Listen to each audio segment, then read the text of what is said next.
Whether you immigrated to the United States or were born here, you're probably very familiar with the Statue of Liberty as an icon of the American dream. From the very inscription of poet Emma Lazarus's The New Colossus, this monument calls forth to the underprivileged and oppressed, beckoning them to America. The Statue of Liberty, dedicated in 1886, makes it seem as though the idea of Lady Liberty welcoming her people to her land is relatively novel, just over a century old. In reality, however, the concept of a feminine figure encompassing and depicting the unexplored New World of America and all of the land's possibilities can be traced back to the late 16th century with the motif of the Indian princess. Since then, there have been countless other representations of females as protectors and disciples of the land, meaning that the Statue of Liberty is just one of many monuments and artistic representations that do this. From the early portrayal of the Indian princess to the current-day monuments of females representing American glory, the Statue of Liberty is one account of change in the utilization of the female form, a form which was first used to depict barbarity of a new land, to later illustrating the liberty of a new nation. Stradamus, or Jan van der Straat, created this piece circa 1600 as a depiction of explorer Amerigo Vespucci landing on untamed American soil and discovering the wild native land. This concept of the Indian or American princess depicts America as savage.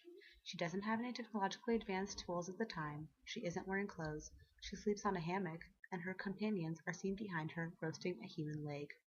This lack of civilization paints America as an almost hostile world in need of taming, while simultaneously retaining its youth and innocence.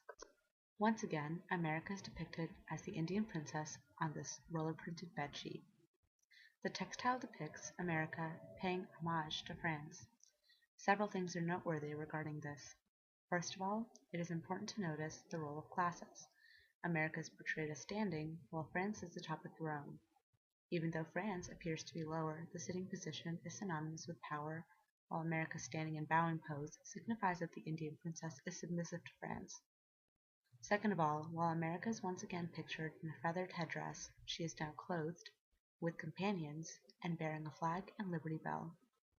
Although France's garments and articles are superior in quality, the fact that both countries are featured in good relations indicates America's progression in civilization. No longer is America the savage, sleeping on a hammock, roasting human legs over a fire. Once America grew as an established country within global society, the artistic representations of the Lady Liberty shifted as well. This primary sketch of a Libertas Americana medal depicts Minerva, a Roman goddess of wisdom protecting baby Hercules from a leopard.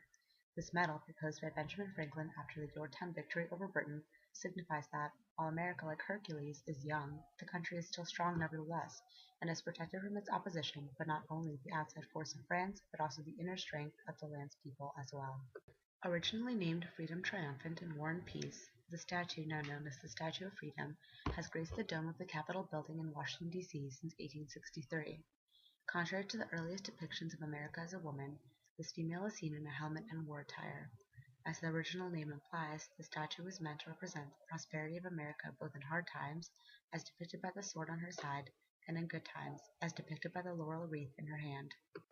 Therefore, this allegorical figure of a woman ready for battle is demonstrative of the long road America had already traveled in less than a century as a nation, and the long road traveled in terms of the metamorphosis of the illustrated female figure.